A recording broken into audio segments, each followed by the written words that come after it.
In this video demonstration, we're going to take a look at the new feature introduced in Gluware version 3.7 with the ability to customize roles and permissions. Essentially, the challenge around this is that we work with enterprises of different size and different scope, and many enterprises have unique roles with groups of users that have to do specific tasks. And ultimately, they need flexibility on the role-based access control. Up until now, Gluware had pre-shipped with 5 different levels of role-based access with predefined capabilities. This new version allows you to create custom roles. So the Gluware role definition enables you to create as many custom roles as are required for your organization. You can explicitly define the permissions within Gluware that we're able to expose for the user. You can compare roles to other roles to see the differences, to understand why one group of user may be able to perform a task and one can't. There is a device filter capability. This is quite useful if you have groups of users based on region like East and West, or if you're filtering by maybe vendor type, but anyway, there's numerous types of filtered capability. There's also a new customizable email notification. And then if you're mapping the Gluware roles into your LDAP or radius, we expose the ability for you to map those attribute values. So let's take a look at a demo. Okay, here we are in an instance of Gluware, and one of the first things to make sure that you are straight on is what organization you have navigated into. So in this case, I have a very clean install here and just one single organization called Lab Network, since this is just for a demo. To access the new role-based access control and those custom definitions, you need to navigate into System Settings. In the System Settings view, go into Organization and go into the new Roles view.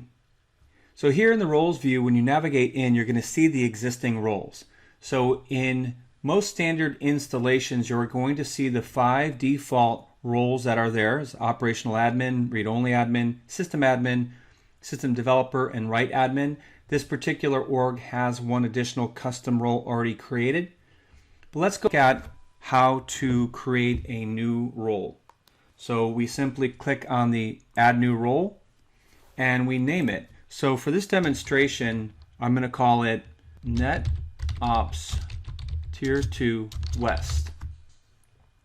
And we have a copy from feature.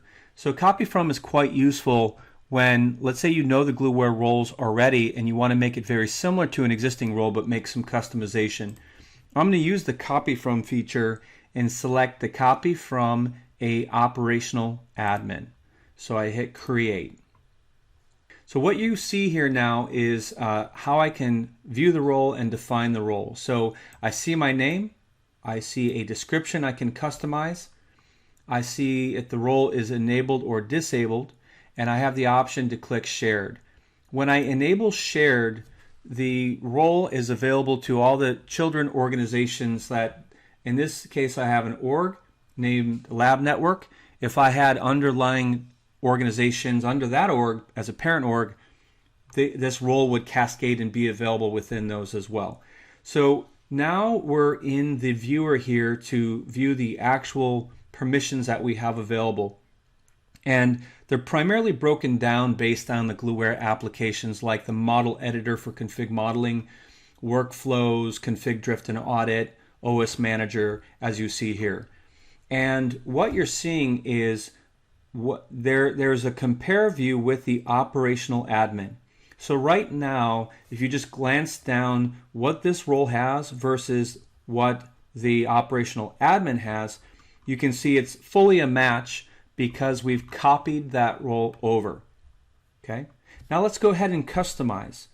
So one of the customizations I'm going to make is I'd like the Tier 2 operations to be able to view the JSON structures. Gluware is a data model-based platform, and by being able to view the JSON data models, you can see the underlying data underneath forms, and it can be quite useful. So you just double-click into the field and click the checkbox to enable a new capability or permission for that role. As I scroll down here, I'm good with the provisioning of capabilities. I'm good with running workflows through level 2. Those levels are defined within the workflow creation. I am good with config, drift, and audit in terms of being able to essentially run it, but not be able to manage the audit policies themselves. I'm good with data export. So here's one I want to customize. In my organization, for example, if I don't want my tier 2 to be changing operating systems running on devices, I'm going to go ahead and double click in and remove this capability completely. So essentially, at this level, they won't be able to use the OS Manager, for example. So I've defeatured it in that case. Here's Device Manager. All of these things are fine. They don't have access to API. That's fine. File server is fine. And essentially, I'm good with all of the rest of the options. And so we get down to the next category, which is the device filter. So you're filtering what devices in your organization the users would be able to perform actions on. So I'm going to go ahead and add a rule here. Actually, the dialog is here. I don't have to click add. I'm going to filter. You can filter on the vendor, the type, the name, host name. I'm going to filter on region and say when the device filter is the region equals West. And that is done. So now I have a non-matching condition with the standard operational admin because the standard op admin doesn't have a device filter. So I'm filtering to equal West. And then this bottom dialog is around email notification. So you can put in custom email addresses for various notifications from the systems. So I can say, netops@gluware.com. I can add multiple emails in there, hit enter, and you're essentially customizing the email notification, for the activity in these categories, and I hit save. So that is how you build a new role. And just to tie into two additional things, just to fill you in on, just to make sure you're aware, is now that I've built this role, when I go into user management and I click on manage users and add a user, now when I add a new user in the system and I look at the roles available, this new role is now available, a NetOps Tier 2 West. So I can assign that role to a new user that I create. The other thing to mention is that when I navigate back to Device Manager, here are all the devices on my network. If I look at any of the details on these devices, I can see there's a region. And for this example, this device is in North. If I want to add that to the grid, I just click on the cog here, I come down, I can see region, and I enable that in the grid. Now I can see all of these are in the North region. And so this would be problematic for my example because my user would be automatically filtered to administer West-based devices. So I could change that here.